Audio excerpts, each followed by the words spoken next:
Hi అండి. Welcome back to our channel. అందరూ బాగున్నారా? మేమైతే చాలా బాగున్నాము.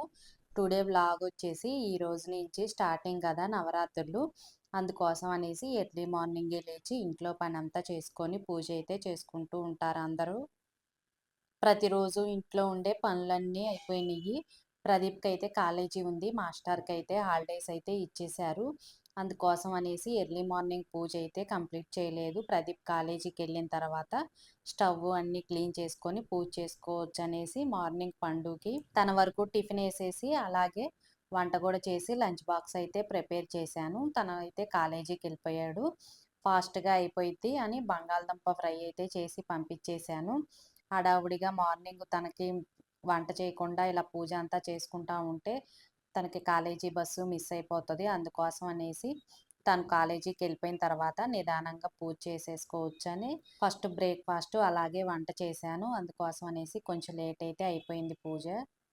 మనకి ముందు రోజే అమావాస్య వచ్చిందంటే ఆ రోజు పటాలు తుడుచుకొని బొట్లు పెట్టుకోవటానికి, అలాగే పూజా సామాగ్రి క్లీన్ చేసుకోవటానికి కుదరదు గదా! అదే అమావాస్య లేకపోతే ముందు రోజు నైటే ఇవన్నీ ప్రిపేర్ చేసుకోవచ్చు. అందుకోసం అనేసి ప్రదీప్ వెళ్ళిపోయిన తర్వాత ఇవన్నీ కడిగేసుకొని తర్వాత హెడ్ బాత్ చేసేసిన తర్వాత పటాలు గూడా అన్నీ చక్కగా తుడిచేసుకొని గంధం, కుంకుమ బొట్లు పెట్టుకోవచ్చని ముందైతే పీతాంబరం వేసి, అలాగే కొంచెం వడపడిపోయిన లెమన్ అయితే ఉంది. దాంతో అయితే క్లీన్ చేస్తున్నాను. మనకి ఈ లిక్విడ్ తెలుసు కదా! ఈ పొడి వేస్తే ఇత్తడి సామానైనా, రాగి సామానైనా కూడా చాలా క్లీన్‌గా అయిపోతాయి. దానికి తోడు కొంచెం లెమన్ రసం కూడా వేసేస్తే భలే నీట్‌గా వస్తాయి. ఎక్కువ శ్రమ పడకుండా సింపుల్‌గా అయిపోద్ది. ఒకవేళ మనకు ఘనంగా పీతాంబరం పొడి అందుబాటులో లేకపోతే కొంచెం సాల్టు, లెమన్ రసం వేసైనా క్లీన్ చేసుకోవచ్చు. మనం వాడిపోయిన తర్వాత నిమ్మకాయలైతే ఇంట్లో ఉంటాయి గదా! వాటిని ఇలా క్లీన్ చేసుకోవటానికి ఒకవేళ సమయానికి నిమ్మకాయ రసం గూడా లేకపోతే, ఇట్లా వాడేసిన నిమ్మ చెక్కలు లేకపోయినా గూడా కొంచెం చింతపండు వేసినా క్లీన్ చేసుకున్నా బావుంటాయి.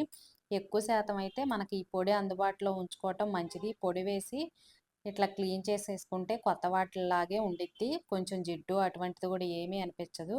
ఇత్తడి సామానుకైనా, రాగి సామానుకైనా గూడా భలే క్లీన్‌గా అయిపోతాయి. పీతాంబరం పొడి మనకి ఇప్పుడు అన్ని షాపుల్లో అందుబాటులో ఉంటది. పొడి పేరు చెప్పేస్తే ఇచ్చేస్తారు.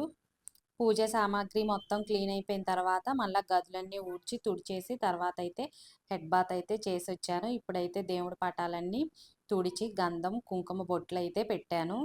చెప్పా గదండీ! మార్నింగ్ హడావుడిగా పూజ చేసుకునే కన్నా పిల్లలున్నా కూడా స్కూల్‌కెళ్ళిపోయిన తర్వాత నిదానంగా చేసుకోవచ్చు. మనం చేసుకునే 10 నిమిషాలు గూడా మనసు చాలా ప్రశాంతంగా ఉండి, 10 నిమిషాలు పూజ చేసుకున్నా సరిపోయిద్ది. అంతేగాని ఎర్లీ మార్నింగే చేసుకోవాలని హడావుడిగా చేసేసుకోకుండా పిల్లలు స్కూల్‌కెళ్ళిపోయిన తర్వాత నిదానంగా అయినా చేసుకోవచ్చు. మరీ టైం 11, 12 దాటకుండా ముందు చేసుకోవటానికైతే కొంచెం ఇంపార్టెంట్ అయితే ఇవ్వండి. నేనైతే మరీ ఎక్కువ హడావుడి అటువంటిది ఏమీ చేయనండి. ఎక్కువ శాతం ఎర్లీ మార్నింగే పూజ చేసుకుంటే మంచిదని చెప్తారు. కానీ ఇప్పుడున్న బిజీ లైఫ్‌కి అందరి ఇళ్లల్లో పిల్లలకి బ్రేక్‌ఫాస్టు, లంచ్ బాక్సు ప్రిపేర్ చేయాలి గదా! ఇలా పూజ చేసుకోవాలంటే ఇల్లంతా క్లీన్ చేసేసుకోవాలి. గంట, 2 గంటలు టైం సరిపోతుంది. అప్పుడు మనం పిల్లలకి రెడీ చేయాలి గాదు. అందుకోసం అనేసి వాళ్ళెళ్ళిపోయిన తర్వాత నిదానంగా చేసుకోవచ్చు పూజ. ఈ నవరాత్రుల్లో ప్రతిరోజు పూజ చేసుకుంటే మనకి చాలా మనశ్శాంతిగా అనిపిచ్చిద్ది. అందుకోసం అనేసి 2 పూటలైతే పూజ చేసుకోవటానికి టైం అయితే చూసుకోండి. ప్రతిరోజు హెడ్ బాత్ చేయాలని రూల్ అయితే ఏమీ లేదు. అందుకోసం అనేసి మంచిగా స్నానం చేసేసి ఉతికిన బట్టలు వేసుకుంటే ఉదయం, సాయంత్రం 2 పూటలైనా పూజ చేసుకోవచ్చు. మనకి పూలు గూడా చాలా కాస్ట్‌గుంటున్నాయి ఇప్పుడు. పూలు కొనాలని రూల్ ఏమి లేదండి. ఇంట్లో ఏ చెట్టున్నా ఆ పూలైనా గూడా పెట్టుకోవచ్చు. అలాగే ప్రసాదాలు గూడా ఎగస్ట్రా అటువంటివి ఏమీ లేకుండా చిన్న బెల్లం ముక్క పెట్టైనా గూడా పూజ అయితే కంప్లీట్ చేసేసుకోవచ్చు. పూజ అయితే చేసేసాను. టైం అయితే 10 అయిపోయింది. అందుకోసం అనేసి ఇంకిప్పుడు టిఫిన్ ఏం చేద్దాంలే అనేసి కాఫీ తాగుదామని పాలైతే వేడి చేస్తున్నాను. ప్రదీప్‌కి మాత్రం మార్నింగ్ తన వరకే రైస్ పెట్టేసి కొంచెం బంగాళదుంప ఫ్రై చేసి పంపించేశాను. అందుకోసం అనేసి మాస్టర్ ప్రదీప్ అయితే మార్నింగ్ టిఫిన్ చేసేశారు. నేను పూజ చేయాలని టిఫిన్ అయితే చేయలేదు గదా! అందుకోసం అనేసి వేడివేడిగా కాఫీ తాగుదాము. మధ్యాహ్నం ఒకేసారి లంచ్ చేయొచ్చని కాఫీ అయితే కలుపుతున్నాను. ఇద్దరికీ మార్నింగు లంచ్ బాక్స్ ప్రిపేర్ చేయాలంటే కొంచెం కష్టమే. ఇద్దరున్నా, ముగ్గురున్నా కూడా బాగా ఇబ్బందనిపిచ్చిద్ది. ఒక్కళ్ళంటే ఇంకా వాళ్ళ వరకు కొంచెం రైస్ పెట్టి కర్రీ చేసి పంపించేయొచ్చు. మాస్టర్‌కైతే ఈ 10 డేస్ హాలిడేస్ కాబట్టి నాకు మార్నింగ్ పెద్దగా ఇబ్బందనిపిచ్చదు. ప్రదీప్‌కి కూడా 2 డేస్ వరకే కాలేజీ ఉందంట. తర్వాత తనకు కూడా హాలిడేస్ ఇస్తారు. అప్పుడైతే ఇంకా మనకి మార్నింగే లేచి ఇంటి పనంతా చేసుకొని, పూజ చేసుకున్న తర్వాత టిఫిన్ అయితే ప్రిపేర్ చేసుకోవచ్చు. కాకపోతే ఈ 2, 3 రోజులు మాత్రం తనకి లంచ్ బాక్స్ ప్రిపేర్ చేయాలి గాబట్టి కొంచెం లేట్ అయిపోయిద్ది. ఇప్పుడైతే మాస్టర్‌కి నాకు కాఫీ అయితే కలుపుతున్నాను. ఒక స్పూన్ వరకు కాఫీ పౌడర్ వేశాను. చక్కెర అయితే ముందే వేసేసి కొంచెం పాలు పోసి అలా ఉంచాను. చక్కెర కరిగిపోయిద్ది గాబట్టి. అప్పటికప్పుడు చక్కెర వేసి మనం ఎక్కువ శాతం అటు ఇటు తిరగకొడితే పాలనేది చల్లారిపోతాయి. కాఫీ టేస్ట్ అస్సలు బాగోదు. బాగా వేడివేడిగా కాఫీ తాగితేనే బావుండిద్ది. అందుకోసం అనేసి ఫస్టే కొంచెం పంచదార 2 స్పూన్స్ వరకు పాలు వేశాను. ఈలోపు పంచదార కూడా కరిగిపోయింది. అందుకోసం అనేసి స్పూన్‌తో కలిపేశాను. కాఫీ పౌడరు చక్కగా కరిగిపోయింది. టేస్ట్ కూడా బావుంటది. మనం ముందే పంచదార అలా పాలల్లో వేసి ఉంచితే. కాఫీ తాగే అలవాటైతే చాలా తక్కువేనండి. ఎక్కువ శాతం టీయే పెడతాను. ఇంక ఈరోజు చెప్పా కదా! బ్రేక్‌ఫాస్ట్ కూడా చేయలేదు. అందుకోసం అనేసి కాఫీ తాగుదామని కాఫీ అయితే కలుపుతున్నాను. ఎక్కువ శాతం అయితే టీయే అలవాటు. ఇక్కడైతే కాఫీ తాగుతా పేపర్ అయితే చదువుతున్నాను. ఎక్కువ శాతం పేపర్ చదవటం బాగా అలవాటు. సీరియల్స్ అటువంటివి ఏమీ చూడను. అందుకోసం అనేసి వీళ్ళిద్దరూ ఎళ్ళిపోయిన తర్వాత అయితే ఎక్కువ శాతం పేపరే 2 గంటలు పట్టిద్ది. సండే వస్తే మాత్రం సండే బుక్ ఉండిద్ది. అలాగే న్యూస్ పేపరు 2 చదవటానికి 2, 3 గంటలైతే టైం సరిపోయిద్ది. ఒకళ్ళైతే బుక్ తీసుకుంటే ఒకళ్ళు పేపర్ అయితే తీసుకుంటాము. సండే మాత్రం మొత్తం కంప్లీట్ చేయాల్సిందే.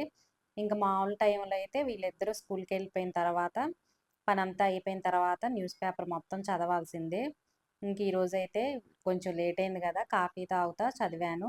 తర్వాతయితే వంట చేయాలి. మార్నింగు పొటాటో ఫ్రై చేశానని చెప్పా గదా! ఇప్పుడైతే కొంచెం పప్పుచారులాగా చేద్దామనేసి పప్పయితే నానబెట్టాను. అంటే సాంబార్‌లాగా గాకుండా అన్ని రకాల వెజిటబుల్స్ అయితే ఏమీ వేయట్లేదు. 2 బెండకాయలు అలాగే పచ్చిమిర్చి అయితే ఉన్నాయి. ఎక్కువ ఉల్లిపాయలేసి మనకి అన్నీ కలిపి ఒకేసారి స్టవ్ మీద పెట్టేస్తారు గదా! పప్పుచారులాగా బావుంటది టేస్టు. అలా చేద్దామనేసి పప్పయితే నానబెట్టాను. బంగాళదుంప ఫ్రై గూడా ఉంది గదా! ఇప్పుడు కాఫీ తాగిన తర్వాత పప్పుచారైతే టీ అయితే కొంచెమే తీసుకోవచ్చు. కాఫీ అయితే ఎక్కువ కలుపుకుంటాం గదా! 2, 3 గంటలైనా గూడా మనకు ఆకలి అస్సలు అనిపించదు. అందుకోసం అనేసి కాఫీ అయితే కలిపాను. కాఫీ తాగేసి ఒక గంట సేపు అయితే పేపర్ చదివేశాను. తర్వాత మిషన్ గూడా వేశాను. బట్టలు గూడా ఆరేసొచ్చాను. మార్నింగ్ పండుకి బంగాళదుంప ఫ్రై చేశానని చెప్పా గదా! అంటే మనకి బంగాళదుంపలైతే ఉడకబెట్టి తర్వాత తాలింపు వేశాను. సన్న సన్న ముక్కలుగా కట్ చేసి ఫ్రై చేస్తారు గదా! అదైతే ఏమీ చేయలేదు. ఇట్లా పచ్చిమిర్చి, అల్లం, వెల్లుల్లిపాయలు అన్నీ మిక్సీ వేసి పోపు దినుసులు, ఉల్లిపాయలు ఎగిన తర్వాత పచ్చిమిర్చి, అల్లం అన్నీ పేస్ట్ వేసేసిన తర్వాత ఉడకబెట్టిన బంగాళదుంపలు వేస్తే ఆ కర్రీ కూడా బావుండిద్ది. కాకపోతే ఇప్పుడు పిల్లలు ఎక్కువ శాతం సన్న సన్నగా కట్ చేసి బాగా డీప్ ఫ్రైలా చేస్తే ఇష్టపడతారు. ఇలా పచ్చిమిర్చి వేసి చేసుకుంటే చాలా బావుండిద్ది. రెడ్ చిల్లీ పౌడర్ కన్నా నేను ఎక్కువ చాలా వీడియోస్‌లో చెప్పా గదా! ఎగ్ ఫ్రైలో, బెండకాయ ఫ్రయ్యి, ఇలా పొటాటో ఫ్రైలో అయితే ఎక్కువ పచ్చిమిర్చి, వెల్లుల్లిపాయి, అల్లం మిక్సీ వేసి ఏస్తాను. అప్పుడప్పుడైతే కొంచెం ఎండు కొబ్బరి గూడా వేస్తాను. మనకు అచ్చం ఫంక్షన్ స్టైల్‌లో ఉండట్టే ఉండిద్ది ఆ కర్రీ. పప్పయితే ఉడికిపోయింది. కాకపోతే పప్పు గుత్తి పెట్టి మనం ఎనిపినా గూడా కొంచెం పలుకులు పలుకుగా అనిపిచ్చిద్దని మిక్సీ వేద్దామని చల్లారిద్దని పక్కన పెట్టేశాను. ఈలోపు చింతపండు నానబెట్టాను ముందే. పప్పుతో పాటే విడిగా నానబెట్టి, దాంట్లోనే పొడవుగా కట్ చేసిన ఆనియన్సు, అలాగే బెండకాయలు, 2 పచ్చిమిర్చి గూడా వేశాను. నేను అంతకుముందు ఒక వీడియోలో చూపిచ్చా గదా! సాంబార్ పొడి ఇంట్లోనే ప్రిపేర్ చేస్తానని. ఆ పొడైతే కొంచెం వేశాను. పప్పు చల్లారిపోయింది. మిక్సీ అయితే వేశాను.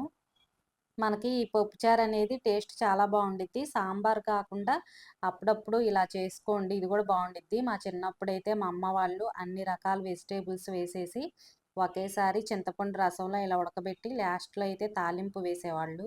ఇట్లా చేసుకుంటే మనకి బెల్లం గూడా అవసరం ఉండదు. సాంబార్‌లా చేసుకుంటే కొంచెం బెల్లం ముక్క గూడా ఏస్తారు పులుపు అడ్జస్ట్ అవ్వటానికి. నేనైతే ఇట్లా చేస్తే బెల్లం గూడా ఏమి వేయను. ఉల్లిపాయి, పచ్చిమిర్చి, బెండకాయి అన్నీ మగ్గిపోయిన తర్వాత లాస్ట్‌లో తాలింపయితే వేస్తాను. కాకపోతే ఎక్కువ శాతం 10 నిమిషాల వరకు బాగా మరగనివ్వాలి.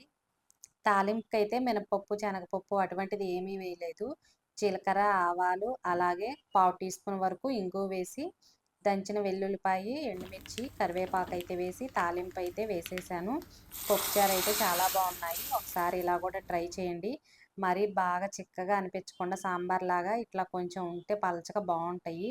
ఈ వీడియో నచ్చితే తప్పకుండా లైక్ చేయండి. మన ఛానల్‌ని సబ్స్క్రైబ్ చేసుకోండి.